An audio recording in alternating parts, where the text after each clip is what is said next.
Seja bem-vindo ao nosso canal do Mor São Carlos. Esse vídeo é um piloto de um projeto que nós estamos desenvolvendo de estudo bíblico. Então, esse é só o primeiro. Nesse projeto, a gente vai estudar o livro do Atos dos Apóstolos e é um estudo realmente objetivo, né? O que diz esse texto lido de uma forma objetiva. Quando a gente entende o que a palavra diz, nós conseguimos entender melhor o que ela diz para nós. Nós temos uma mania, né, cultural até, de interpretar o texto bíblico.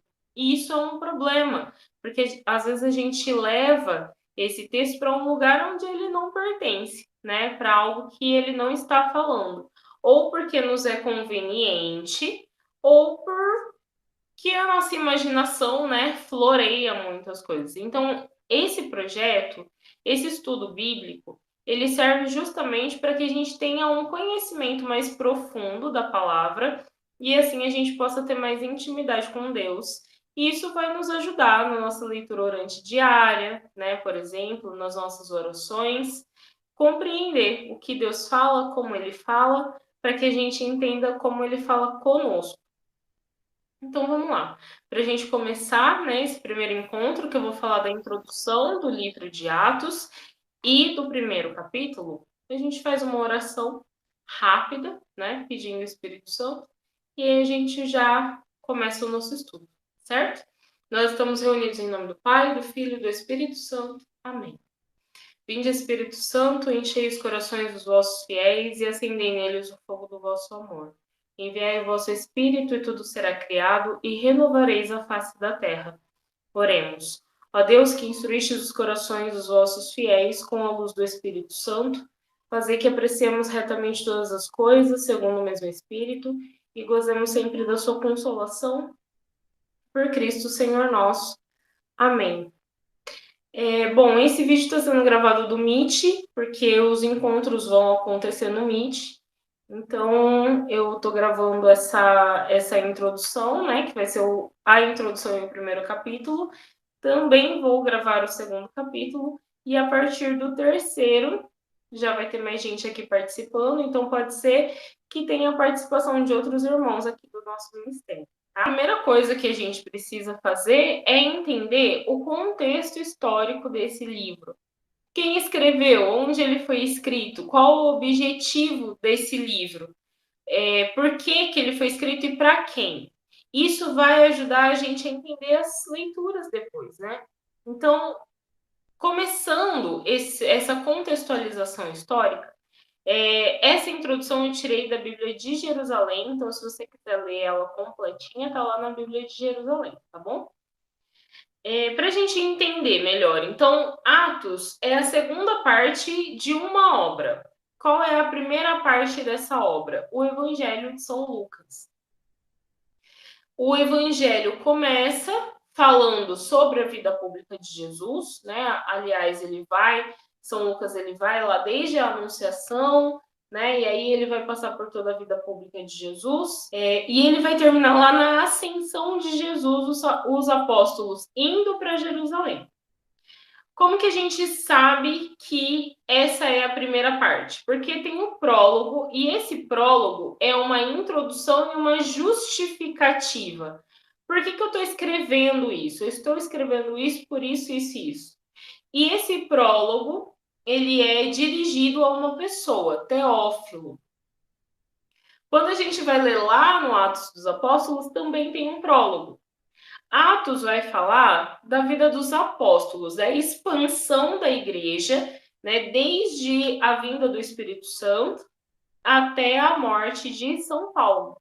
Então, no prólogo do Atos dos Apóstolos, São Lucas vai se dirigir novamente ao Teófilo e vai falar para ele um resumo daquilo que já foi tratado até ali. Então, até aqui, eu falei sobre isso, isso e isso. Essas são as promessas de Jesus para nós. E a promessa de Jesus para nós é a vinda do Espírito Santo, né? E aí ele vai seguir falando dessa expansão da igreja cristã no meio judaico, né? daquela época e pagão também. Então, quem é o autor? Quem escreveu esses livros? Esse livro, né, que foi dividido em duas partes. O autor é São Lucas.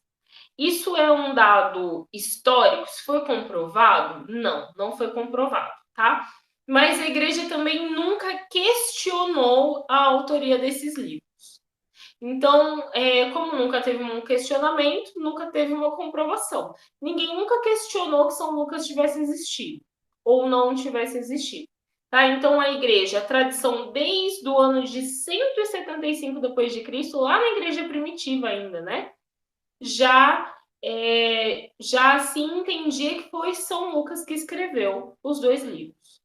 Tá bom? Então, o estilo da escrita, a forma como ele se comunica, tudo indica que realmente foi uma única pessoa que escreveu tanto o Evangelho quanto Atos dos Apóstolos. Então, quem é esse Lucas? Né? Quem foi esse homem? A gente entende pela tradição que ele provavelmente ou foi um judeu helenizado. O que é um judeu helenizado? Nasceu judeu, mas ele teve uma criação que era culturalmente grega.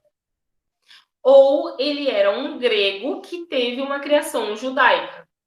Porque ele conhecia profundamente a tradição judaica, mas ele também conhecia a tradição grega. É mais provável que ele tenha sido um grego que foi ensinado na tradição judaica.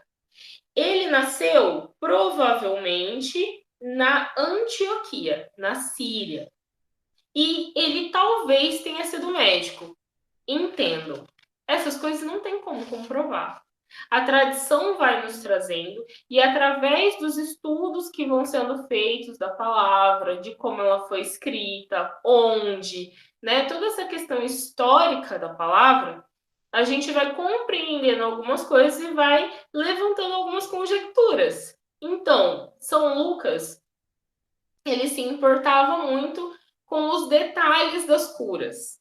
As curas físicas que aconteciam, por ele, elas eram descritas de uma forma diferente. Tendo esse entendimento daquelas doenças, então entende-se que ele pode ter sido médico, tá? Onde e quando foi escrito? Muito provavelmente ele escreveu ou na Antioquia ou em Roma.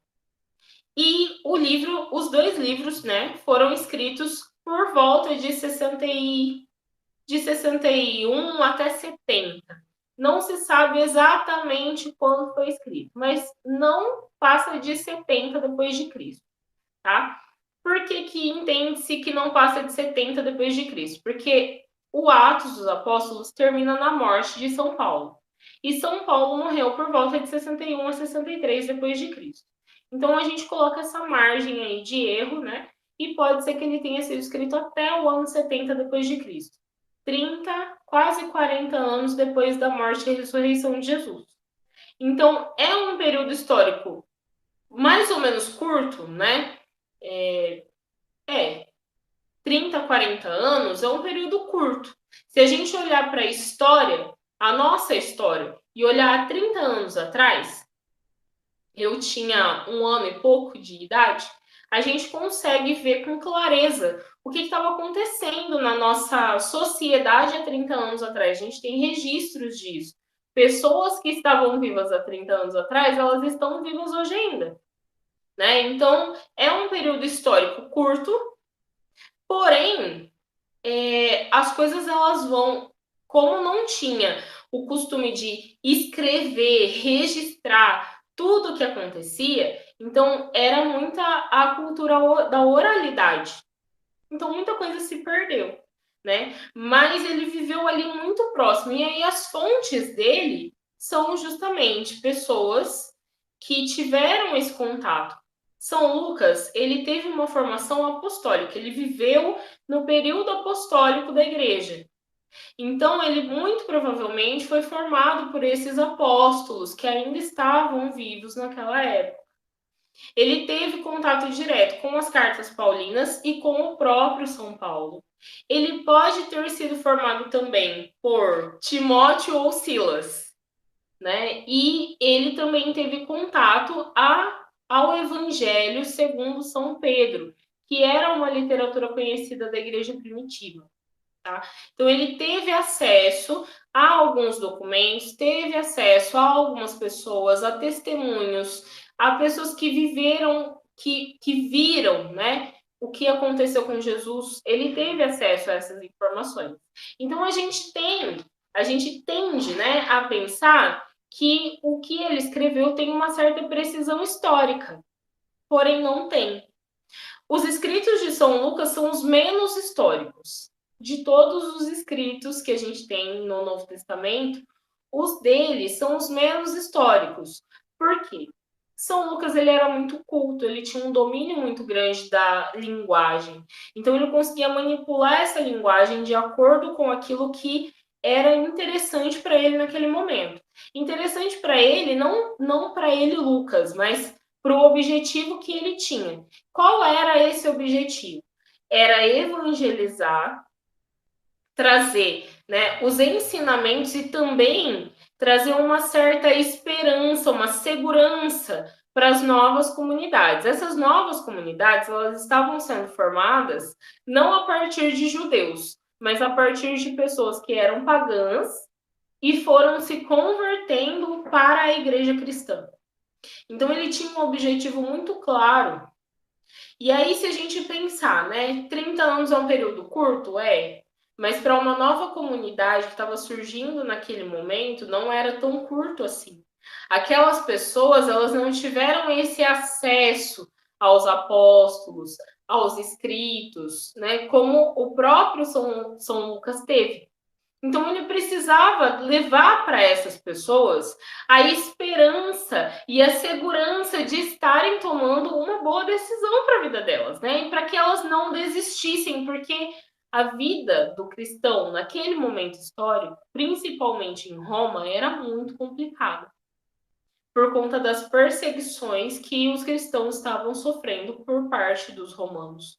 Né? Então ele precisava trazer essa esperança.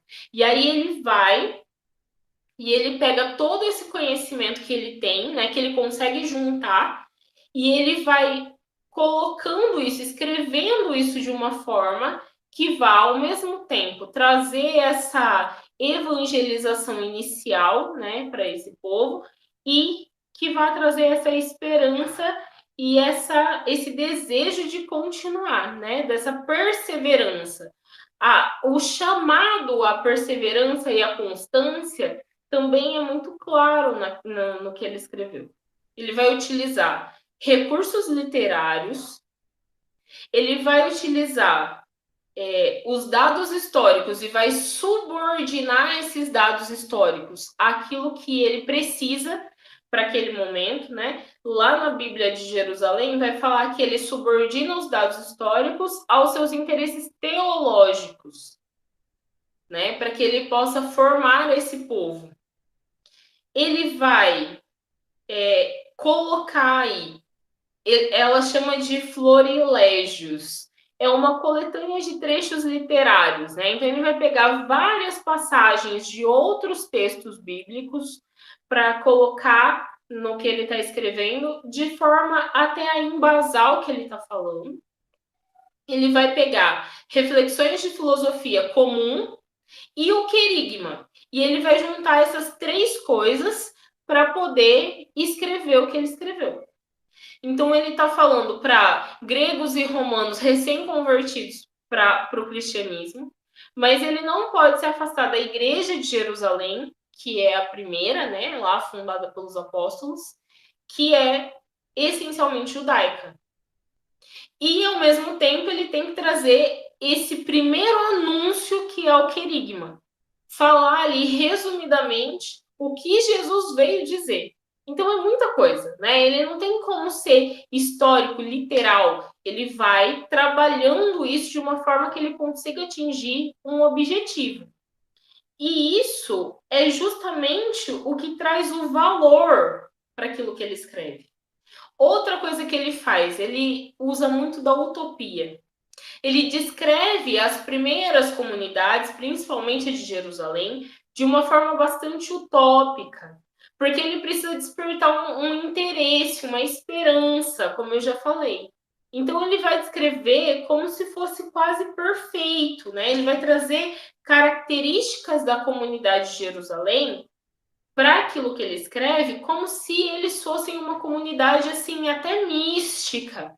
E ele vai trabalhar muito o Espírito Santo nesses textos, né? Então eu até separei um trechinho aqui para a gente entender que essa manipulação que ele fez não foi algo errado, né? Não foi algo assim mentiroso, muito pelo contrário, foi uma estratégia que ele usou, inspirado pelo Espírito Santo, para poder evangelizar aquele povo. Então, mais que uma história materialmente completa, é a exposição da força de expansão espiritual do cristianismo que ele quis dar. E o ensinamento teológico que soube tirar dos fatos de que dispunha possui um valor universal e insubstituível, o que faz todo o valor da sua obra. Então a igreja, ela sabe o que ele fez, né? Ela estudou isso profundamente para dar isso aqui para gente, essa explicação, né? E ela reconhece que é legítimo, tá bom? Então, não é um texto mentiroso, muito pelo contrário. A igreja reconhece como legítimo, porque o que ele fez foi utilizar de uma estratégia de escrita para poder atingir esse objetivo que ele tinha. Tá bom? Então, o que eu falei, né, que é quase místico, ele vai trazer uma ação do Espírito Santo para esses escritos muito forte, muito determinante. Então, tudo que aconteceu era dessa forma porque o Espírito Santo agiu. De tanto que seria possível chamar o Ato dos Apóstolos de Evangelho do Espírito Santo. Porque ele vai ser todo baseado na força do Espírito Santo agindo sobre os apóstolos, né? Então ele vai colocar um ardor, ele mostra um ardor dessa ação, né? Vide Pentecostes, que é o capítulo 2. E ele vai falar, né, o que eu tinha falado da utopia, ele vai trazer essa utopia dessa vida em comunidade, da comunidade de Jerusalém, da partilha dos bens, ele vai falar da vida de oração, ele vai falar da questão do batismo, tanto o batismo pela água quanto o batismo pelo Espírito Santo. Ele vai falar da celebração da Eucaristia, ele vai esboçar ali como é que era a divisão eclesiástica dessa comunidade. Tudo isso ele fala como se fosse assim um saudosismo, né? Ele tem uma memória, uma lembrança do que aconteceu a partir daquilo que ele ouviu, e ele vai trazendo isso de uma maneira saudosa, como se aquela vida fosse a vida ideal. É isso que as novas comunidades precisam buscar, essa vida ideal, essa vida que funciona, essa vida em comunidade que era bonita, que acontecia verdadeiramente pela graça do Espírito Santo. Claro que nem tudo aconteceu da forma como foi escrito, mas ele conseguiu mover essas novas comunidades a buscar essa meta. E isso foi o que levou essas pessoas para mais perto da ação do Espírito Santo, né, para mais perto de Deus. Eu acho que é isso que tem que ficar claro para a gente. Qual era o intuito, o objetivo? Era um incentivo. E quando a gente olha para essa obra, a gente tem que olhar com esse olhar admirador, sabe? Quando a gente observa algo com admiração, o texto de São Lucas, ele tem que ser lido com essa admiração. Ele fez isso para que as pessoas daquela época tivessem um incentivo de continuar, de seguir em frente. E ele consegue. Ele consegue fazer isso, e a prova de que ele consegue fazer isso é que nós estamos aqui, né? Nós somos a prova de que aquilo que ele fez deu certo. Ele fez algo que, de certa forma, complementou o trabalho de São Paulo. São Paulo ele foi fundamental para a expansão da igreja cristã no mundo secular, né, pagão daquela época. São Paulo ele morre como alguém que não tinha uma boa reputação, por conta de tudo que ele fez, da forma como ele agiu, o quão duro ele foi na busca pelo objetivo, né, que era de expandir a igreja cristã. Ele foi muito impetuoso, ele tinha um objetivo e ele cumpriu, né? Então ele morre com uma reputação de alguém duro, né? Alguém difícil até. E o Ato dos Apóstolos, ele também tem esse objetivo de ser uma defesa de São Paulo, de mostrar um lado de São Paulo diferente daquilo que ficou no comum do imaginário daquelas comunidades naquele tempo, né? E de mostrar que, olha, ele era uma pessoa muito boa, ele fez algo muito importante. Então, a primeira metade do Atos dos Apóstolos vai focar na imagem de São Pedro como esse centro da igreja de Jerusalém, né? Aquele que vai comandar essa igreja de Jerusalém, vai estar à frente dos outros apóstolos. E a segunda metade vai falar de São Paulo e da importância que ele teve, né? Da importância do trabalho dele para a expansão da igreja também.